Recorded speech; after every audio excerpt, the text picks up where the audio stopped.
Alors pour comprendre l'histoire du Hezbollah, il faut toujours se rappeler que ce mouvement a une double filiation. Il faut se rappeler de deux dates essentielles, 1979, la révolution islamique en Iran, et 1982, l'invasion israélienne du Liban.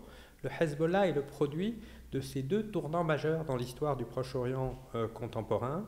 Le Hezbollah est d'un côté un outil de projection de la puissance iranienne et d'un autre côté un mouvement islamo-nationaliste libanais qui a combattu une occupation territoriale pendant une vingtaine d'années, mais qui, après le retrait israélien en 2000, a été perçu par de vastes franges de la population libanaise n'appartenant pas à son noyau dur comme ayant contribué d'un côté à l'écrasement de la révolution syrienne, de l'autre côté à l'écrasement des manifestations populaires pacifistes au Liban en 2019, et le Hezbollah est également accusé d'avoir liquidé un grand nombre de ses opposants. Donc c'est un mouvement qui est extrêmement clivant.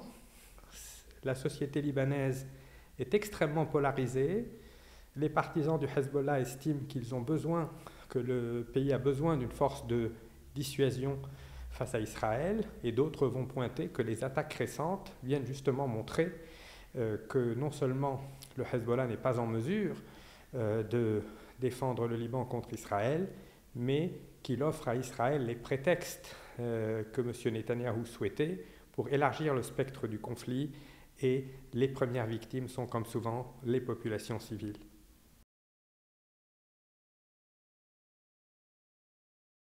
Ce qui s'est passé dans les 2 premières semaines a été une série de coups durs sans précédent qu'a subi le Hezbollah.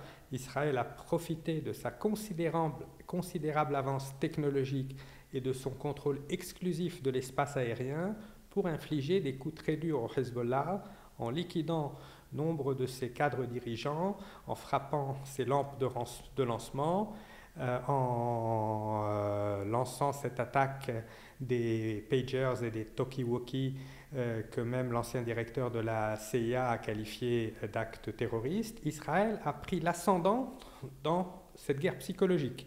Cela ne veut pas dire pour autant que l'axe iranien, que l'Iran et ses alliés n'ont pas encore de la ressource et n'ont pas encore les moyens de répliquer et d'infliger des dégâts en Israël.